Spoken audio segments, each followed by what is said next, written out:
Alright, welcome to the mask making demo. First step is to iron your pre-washed fabric.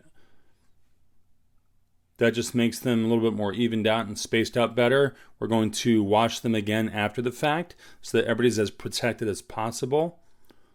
These masks are not FDA approved, but we do have various types of HEPA filters and whatnot that can help. First step, you want to fold them backwards to where the negative side here is visible. The reason for that is that's how you're going to sew the first seams, especially on the pattern part there. And those need to line up absolutely perfectly, and the best way to do that on this complex cut is to keep it folded that way the whole time. You'll see that once it's pinned and cut, then it'll match up perfectly. Carefully put in 3 pins, and you're good to go for the first sew. So basically, keep it flat. The first step is to pin it together. I think I used around 6 or 7 pins. You just want to be as accurate as possible because, again, one entire mask, the inside needs to fit up perfectly with the outside. So the careful cutting helps. I'm kind of a mess when it comes to things with high levels of intricate detail, and I pulled it off, which means that a well-trained blind monkey could pull it off too. Anyways, we have our patterns here on, this is the inner pattern. We want to cut 1.25 inches off the end here. The reason being that we're going to have some folds on the exterior piece, and it gets too bulky if we fold them all together. So we just cut off this part. Go ahead and throw 3 pins in this round section, which is the front of the mouth. And then we're going to put a fold that's 3/4 inches thick on the flat side here. That's so that there's a clean seam that's also going to serve as the hole opening to put an additional filter inside of the mask. You can iron that too if you like, just depends. Then we put 2 pins inside of it, like so.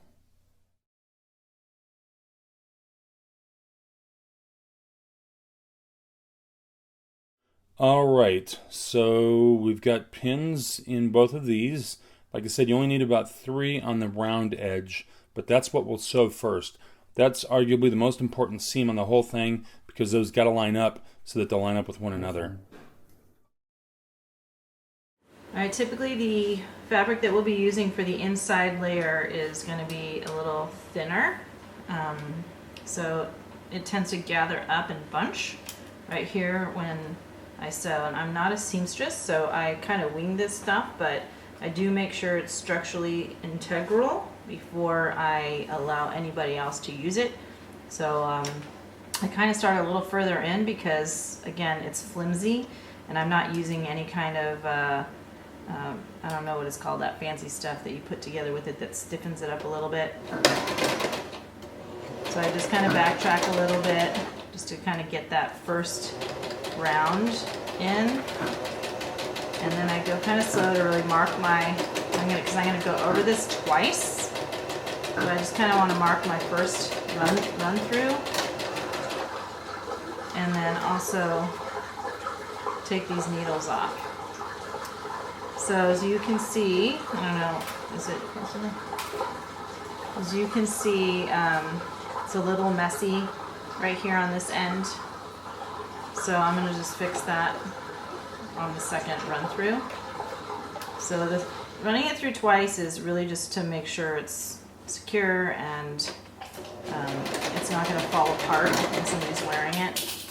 So that's why I do it twice, because the first one just kind of get the main thing done. Second one is to tighten it up a bit. In other words, just like all those little things that didn't get done well, you do it better the second time. Okay. Once the battle axe blade part of it is done on the inside fabric, now I'm gonna just hem this outer edge so that that's just got a nice finish. So same thing kind of applies. I'm gonna move this needle just because it kind of gets in the way. My sewing machine's probably on the older side. I don't really know. I just know it works. Kind of good. At least for what I need it for. I do not make a second pass on that one. That one's good. It's going to be folded and done other things, so it's okay if the edges aren't perfectly double stitched. I'll catch it when I do the next piece with it later in the pattern. So I do the same thing to the second side.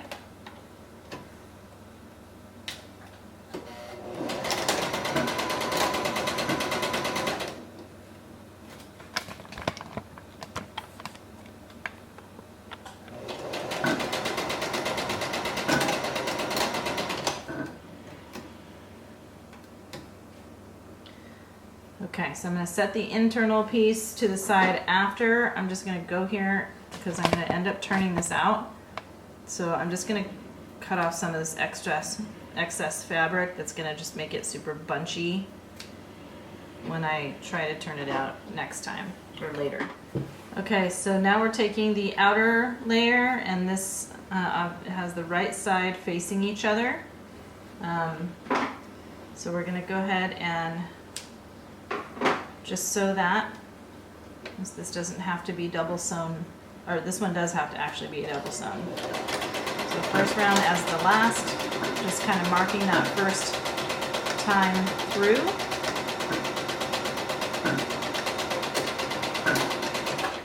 And this one is a much stiffer fabric, so it works with the sewing machine a lot easier. And maybe there's a trick to do that, but I don't know what it is. I'm not a seamstress. I know how to manipulate things to get them to work if I need to. Now I'm going to go the second round. Just following the same line. Double stitching the end. Okay. I'm also going to cut off this little excess end just to kind of lighten it up when I turn it out. So it's a little more comfortable on the nose and the chin. Okay, so now I'm going to take the inside piece, I'm going to turn it inside out. It's actually right side out, but for this, what we're doing, turning it inside out. And then I want both of them having sort of the top of the nose piece and the chin area matched. So this is the nose side, this is the chin side. And I'm going to take this and put it inside here so that the right sides of the fabrics are up against each other. Now what I want to do is I want to get the seam lined up right there. So the seam here and the seam here need to be perfectly lined up. And then I'm going to push this seam down and this one down so it doesn't get too bulky.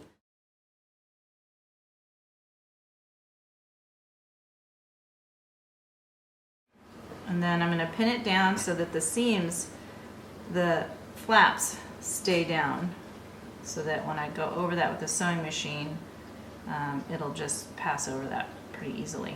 And I like to pin it in such a way that the inside fabric is facing, the needle heads are up. And now if you have clips, great, awesome for you that you're advanced and you have all those cool tools. I don't have those, so I've got pins, so that's what I'm using. And I'm just trying to use the least amount of pins as possible because it just saves a lot of time later. Now it's very important that the edges are lined up perfectly. So really kind of be very meticulous about this piece, otherwise you'll be dealing with having to fix the messiness of it not being that way later. So this is where being very precise as much as you can really pays off. And then you do the same thing on the other side. Find those two seams, line them up, push. So this side, I push this extra, I don't know what you call this extra fabric down on this side. So I'm going to push that down on that side too so that they stay the same.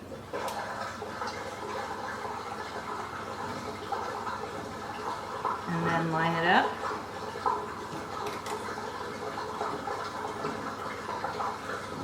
Awesome. So sewing is your usual gig and you're just an awesome pro at this. You'll probably very quickly find ways to improve this process. So I would love for you to share what you come up with so that everyone else who's trying to make this off of this pattern can benefit from your geniusness. All right, so once I've got that pinned down, I'm just gonna go ahead and sew that. So my seam lines are about 1/3 of an inch. So they're pretty close to the edge, but this is another reason why it's so important to have it precise, because you don't want to be right on the edge of any of the fabric, because that's going to create holes for you, or gaps and openings where you don't want them. So just make sure that seam is down. Right when we're going over the seams, sometimes it gets a little bit tough.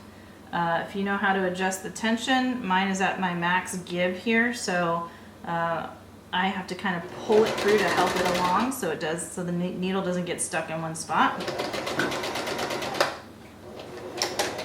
So if your sewing machine is way awesomer than mine, you might not have that problem.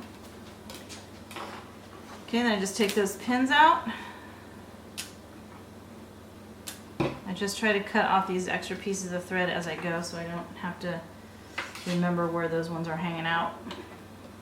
Also, they get in my way, it bothers me. Alright, so I'm just doing the same exact thing that I just did on the other side. Same seam allowance. Oh, that's the word for it, seam allowance. Same seam allowance here. It's been a while since I've sewn with proper terminology.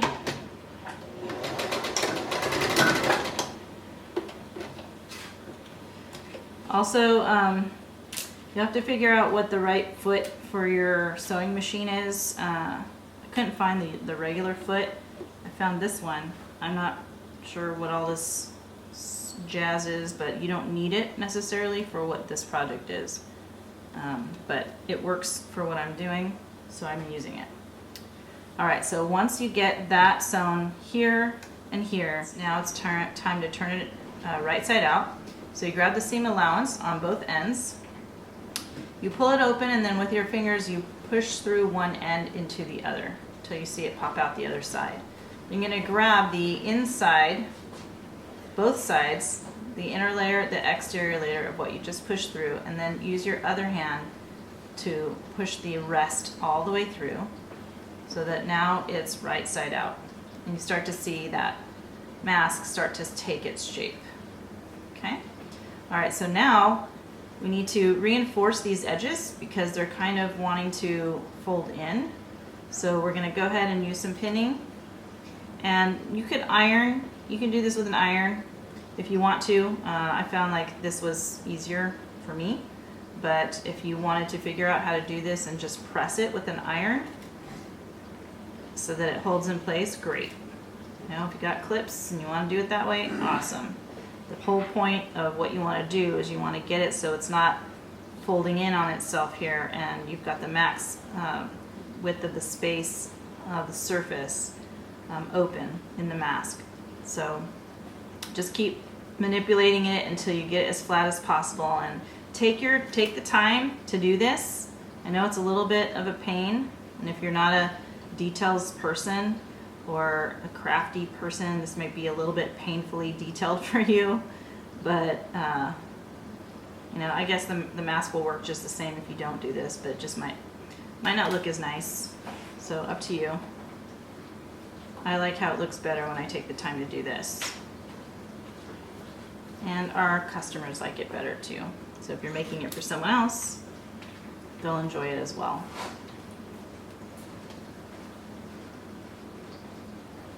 So I'm just doing whatever I have to do to kind of get those layers pulled out as far as possible.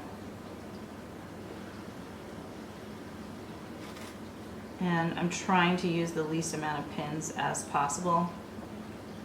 Again, because when I first started doing this, I used a pin like every ½ inch. Like I got really detailed. And it took me way too long to take all the pins out, and it was a pain in the butt. Plus I poked myself a bunch of times and that kind of sucked. So I figured out I can use a lot less and still be very highly effective.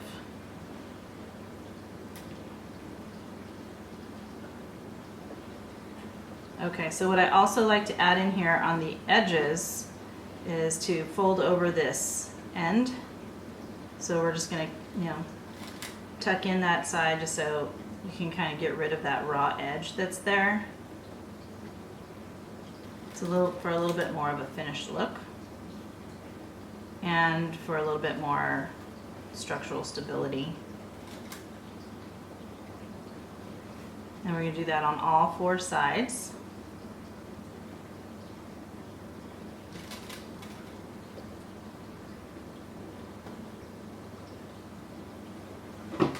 Right, I'm trying to be painfully detailed here for those of you who don't sew very often. But again, if you are a pro or a seasoned sewer, you go to town, girl or guy, with your little tricks and tips. Again, I would just say please share those with us. We want to learn from your awesomeness. Alright, if you're doing this in real time with me, you're a rock star. I'm doing it way faster than I did my first time. Okay, so now I'm going to do is the same thing. Everything's kind of like the same kind of seam allowance when you're sewing around the edges. So I'm going to go ahead and do that. 1/3 of an inch. And if you feel like that's too small for you, then just add a little bit more fabric, add a little bit wider cut on the pattern, and then you can do a bigger seam allowance if you feel like that will be more secure for the style that you want. Again, there's more seams now to kind of go over, and so the sewing machine's like not super happy. So I pull it through just to help it not get stuck.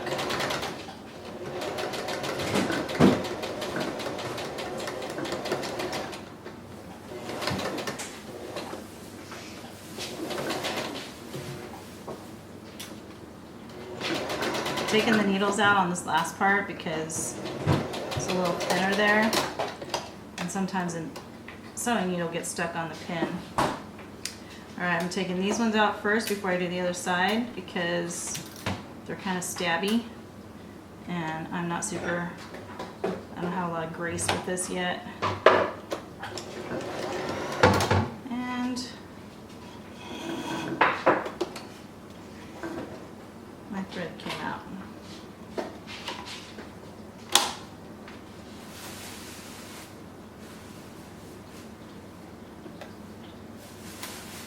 Okay.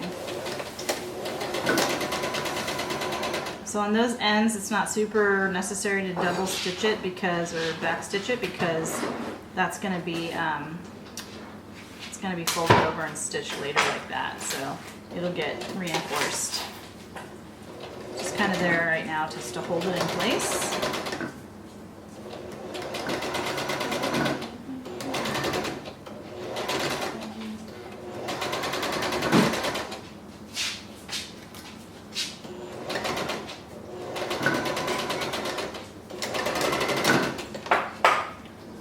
I do a little back stitch, just, I don't know, habit, I guess.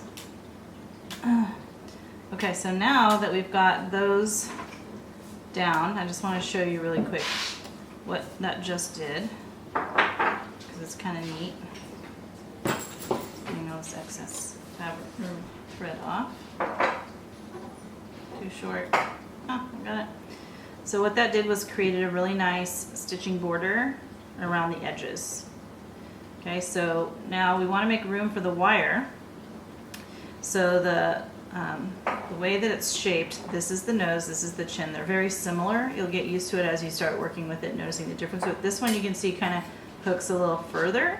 It just seems a little bit higher slightly, but it is. And so that's where I'm going to want the wire to go in. So now I'm going to sew another border like this, but just enough to leave room for the wire. And the wire that we're using is this wire. It's kind of a thicker gauge, but it's what we had. And since stores aren't open to give us all kinds of options, or many of the options are sold out. Hello, sir. We're shooting, she's trying to record.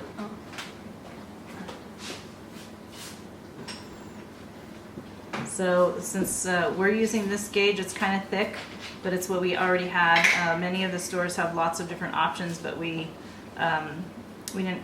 They were all sold out, so we're using what we have, and it's very effective. So I need to leave enough. I need to put another stitch right here.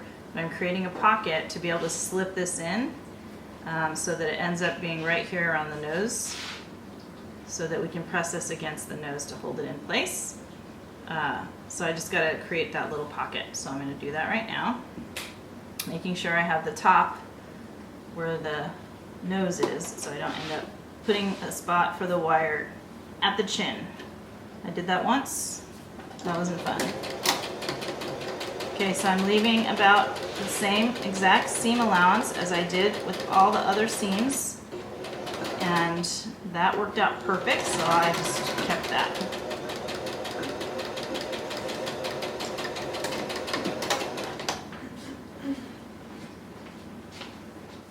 I'm going to sew the 3/4 inch seam allowance again, because that is going to be just the perfect size to insert the wire, and also not give it too much space to be wiggling around once it's in there.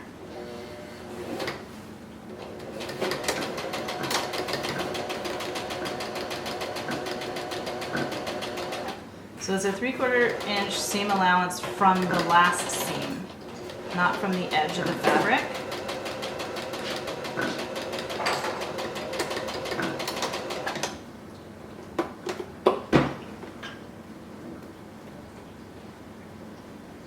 So you can see now there are 2 stitch lines there. Okay. So this is going to fit right inside in there once I push it through.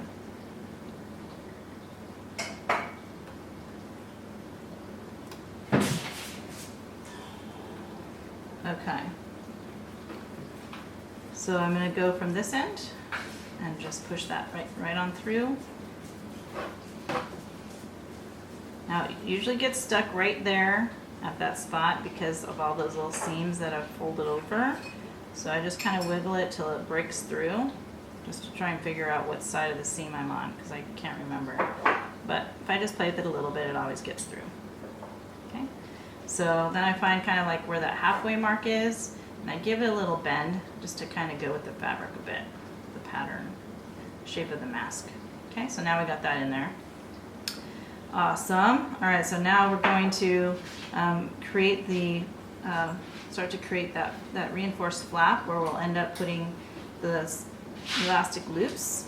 So I'm going to just fold this raw edge over and make the end of it just butt up against this, because again, here we have that open pocket for inserting your own filter in there, or paper towel, or whatever you're going to end up doing, whatever you're lucky enough to get your hands on, or just not put anything in there at all, but you have the option.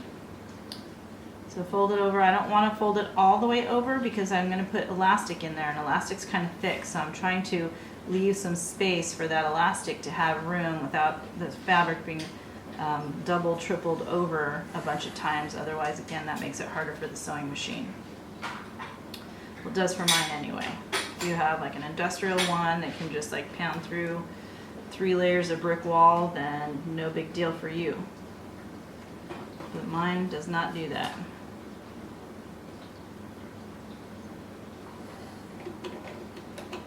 Okay, so then I'm going to just go ahead and do a straight edge stitch, 3/4 inch from this side in, just to catch that little lip that I folded under. And I want to get as close to that seam as to that edge as possible to allow room for the elastic. And I do double stitch that one. It doesn't get pulled on there by anything, but I just like to have that secure. Alright, so I can take those pins out. So now as you can see, there's a little pocket opening there. And so I'm going to take my elastic, and I'll be able to then put that in right here. So I fold it over so the ends are together. Then I stick that in that pocket just a little bit, and then I try to separate it so they're kind of side by side. This is why I wanted more space in there. So now that they're side by side, the sewing machine just has an easier time of that. So always just trying to make it secure, integral, and something my sewing machine can handle.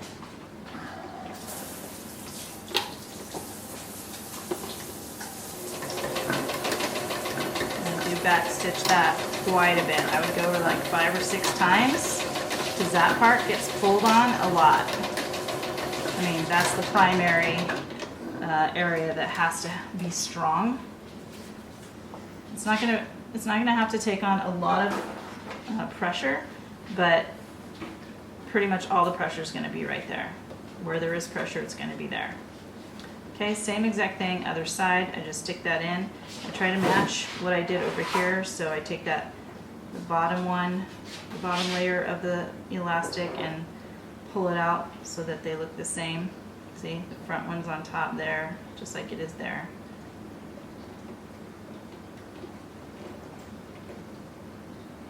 Reinforce this a bunch of times. Sometimes I need my special Asian tool to help me push this through. If it gets a little thick.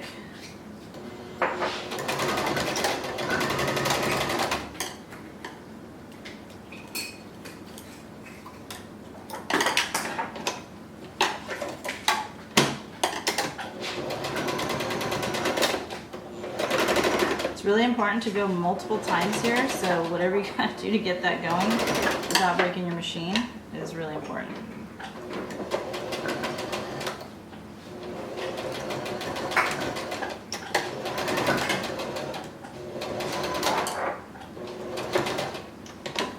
Okay.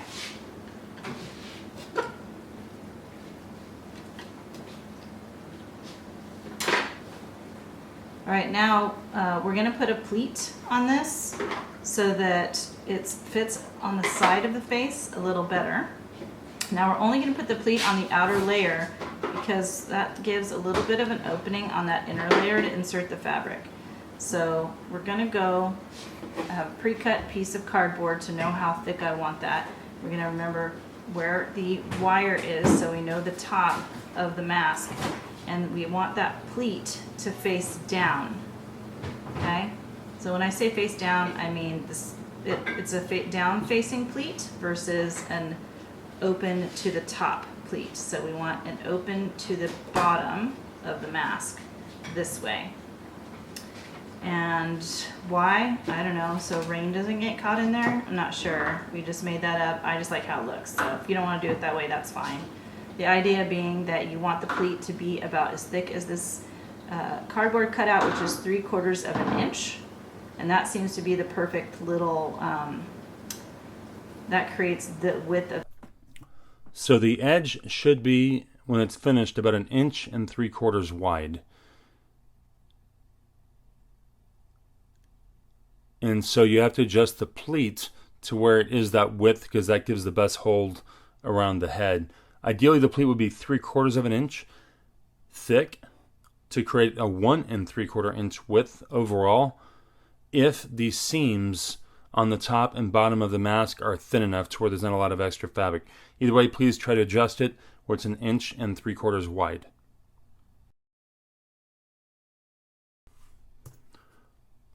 Also, on the little elastic ties here, they're all 3 inches long, so it should be adjustable to where they stick out roughly 1 inch to where they're fairly equal. That's really helpful to be consistent with the product. And the ties should all be roughly the same length as well. You can see that the one on the left here, it's a little bit long. The problem with that is the knot starts to get at the ear if a person has a smaller head. So to make them all universal, including people with regular or small sized heads, there may be just a smaller loop, a little bit closer to the one on the right with just a little bit of play to where they can easily move around. And lastly, try to cut the little frays on the end. These were washed before they were cut, so they're a little bit frayed looking. And people do intend to wash these quite a bit, but just try to cut the end off a little bit so that there's not a big frayed edge there.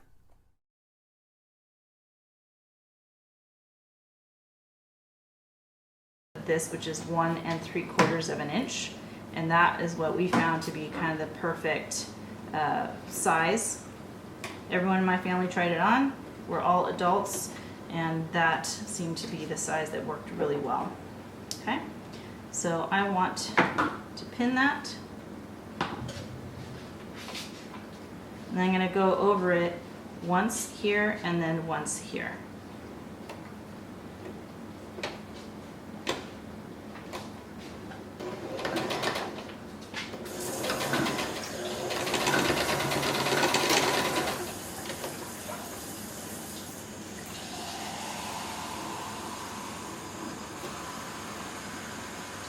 So I could have just turned that around and done it, but I didn't because I don't like all the fabric on the inside of the machine. I'm just going to go over and double edge that one a little bit, or back stitch it, whatever it's called.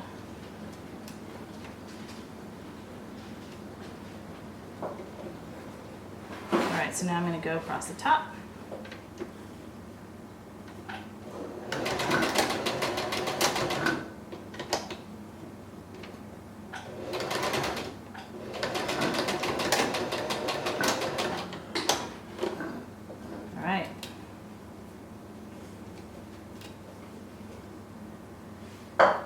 So later you'll probably have to go through and make the little thready ends a little prettier.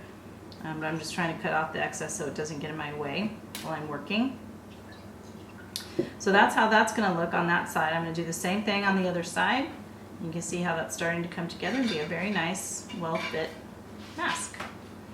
Alright, first thing I do, second side, fold that lip over.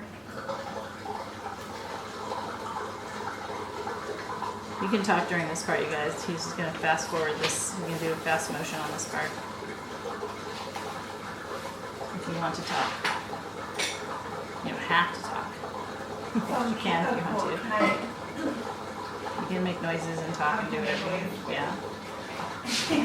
I thought you were talking to someone on the phone, on there. We've got dishwasher sounds in the background, so we're not like super worried about it, but.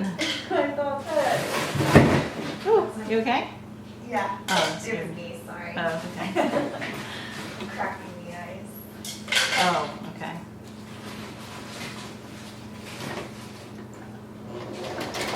Yeah, I thought maybe you were doing like a Facebook Live or something. Oh, yeah. He's making a how-to video for this because I'm not going to be selling all of these, that's why.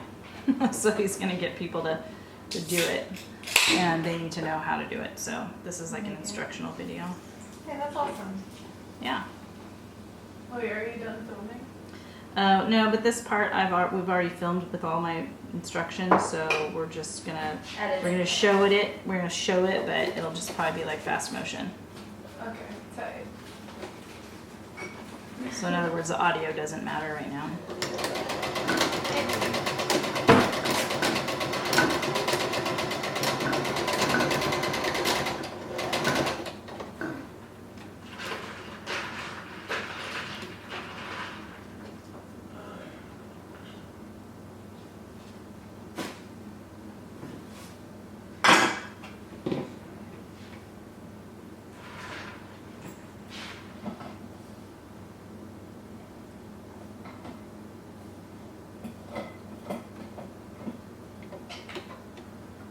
How many did you make so far? The one that I showed you and had Lucas and you just the last time try on, one. That one? Yeah. We made like several yesterday. Yeah, we have probably 10 or 12 versions. Oliver, stop it. It's helping. She does not need your help. Make your bed. Oh, he likes the sound. He likes to be here. I was gonna say he likes the sound stuff, In your bed. but I don't think that's it. He loves it up there. So That was hilarious. freaking funny. I don't know what it is. I think it's just like, wow, new playground It's high up. area. It's just right size and it's kind of soft. Like a tree branch. Yep. What, underneath? Huh? Really? Is that what you do now? So you're gonna knock over that iron. It's Fishes. turned off, but yeah. I mean, it could still fall. Get back in But bed. I don't think it won't knock it Good off. boy. Good boy. So no, he was like trying to go under for a second. Mm-hmm. Yeah, I was watching. Aaron, you have a sticker stuck to your back. Oh yeah, I saw that earlier. Should have told him, but it was kind of funny. In the zombie apocalypse, I don't even care. There's only 4 people here that can kick me in the back. I could probably kick myself in the back, maybe. Oliver would. Right? You'd be like, oh, kick you? Might I? I'm down. Yeah. Are you gonna need to have audio again? Eventually, but not yet.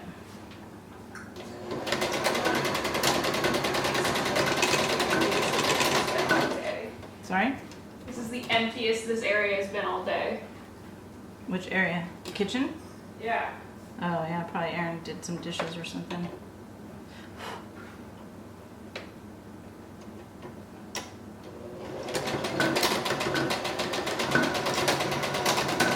If there's already 2 people in a room, I don't want to also be inside that room.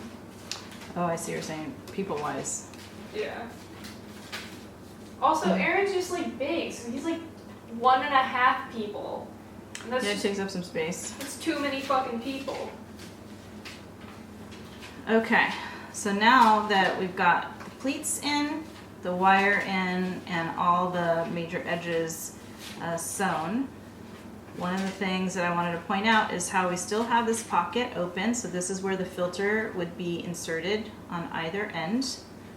And this layer is a much thinner cotton than this layer. So this outer layer, because it's thicker cotton, helps give the mask a little bit of structure, a little stiffness to help keep its form. All right, so now we're going to add the strings that make this adjustable for anyone's, whether they want to wear the strings, tie the mask to secure it on their head by tying it around the back of their head and neck, or tying it around their ears. Aaron, do you have the cords already cut for me? Aaron? Yeah. You cut out? No, but I don't have any cord. Cord. Oh. You can pause it unless you want to watch yourself. Take 2 film seconds. yourself doing that.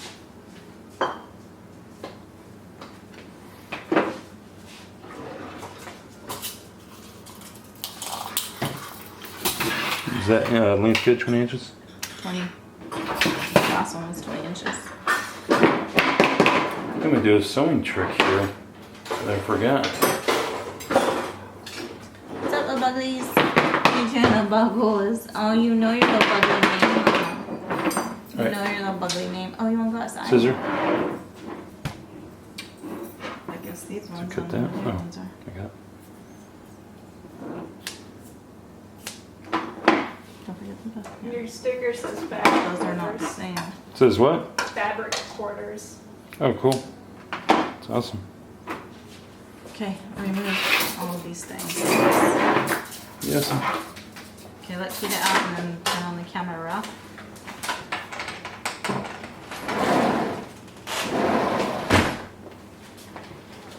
Okay, did you stop? Are you still filming? Yeah. Oh, okay. All right, so now that we've got all the elastic in, we're going to put the string in. So 4 strands of 20-inch cording, whatever you can find. We looked all over for elastic, we couldn't find it, so we came up with this version. We found a little bit, and we had a little bit. So in order to conserve the elastic that we had, we found the best way to use the least amount of it, and so this, and still make it, have that flexible tension for the adjustability and comfort. So this is going to come through here, pull one end through, and I like to pull it just enough to where I can circle it around like this, and you can, decide whatever knot you can do or whatever knot you'd like to do. But I like this one. I feel like it's going to be comfortable on the head, and it kind of looks neat and clean, which is how I like things to look. So I'll cut this little Rogue Rebel thread. And this cording we got from, I don't remember, I think we got it for $1.67 for one of these guys at Walmart. And it's like a, I don't know what it's made of, to be honest with you. It feels like nylon. And then once you make that knot there, I just tie off the end over here, just so that it doesn't fray down. You can burn it if you want. I didn't like to burn it, even though it does hold when you burn it. But unless you have some way of burning it and not making it all scraggly and scratchy and, you know, later gonna give you some kind of scratch, if you can figure out a way to do that and smooth it out, fine. Otherwise, this works well for me.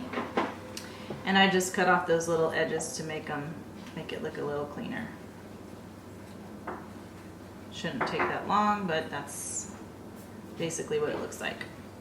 Okay, and same with this one here. I cut those off and we'll shorten those a little bit, so you don't have all these little extra ends sticking out everywhere. So do the same thing with all the other strands. Okay, so this is going to be fast motion here, so you can talk if you want to.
Okay, so now you've got all the cords through. Your mask is, for all intents and purposes, done. You know, once you stick in a filter if you want to, this would be the time to go around and cut off all these little extra pieces of thread just to make it pretty.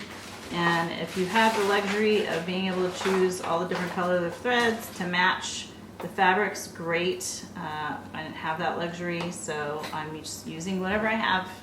But obviously, if you have, you can see a lot more of the mistakes or bunching up of thread when you have a contrasting color to the fabric. You can just see a lot more of those kind of little imperfections. So if that bothers you, and you have the luxury to choose threads that are the colors of the fabric, so those little details are hidden, then great, go for it. You know, for me, I'm more concerned with the integrity of the mask and that it exists for me to use, and that if I'm making it for someone else, then I know that they'll also get something that's going to work and be structurally sound. But that's it. Then you just put the mask on and you figure out if you want to tie behind the ears. You can figure out your size, have somebody help you put it on, and tighten it like this and put it behind the ear, or you can put the mask on and tie it behind your head and have this option, tie it in a bow, and then this around the back of your neck and have that option. So you have a couple different options to make it adjustable. Press this up against your nose so that you have nice closeness to your face to remove any possibilities for any gaps of air coming in or going out. And one last piece is if you could go through and do the finishing of cutting off these little pieces of thread, that would be really also excellent. I'm not super worried about you know, some of this like more messy stitching looking. Mine were definitely like this, worse maybe on the demo, but if we can get these little extra strings off, that would just be better. I have less places for the thread to be pulled off in the wash.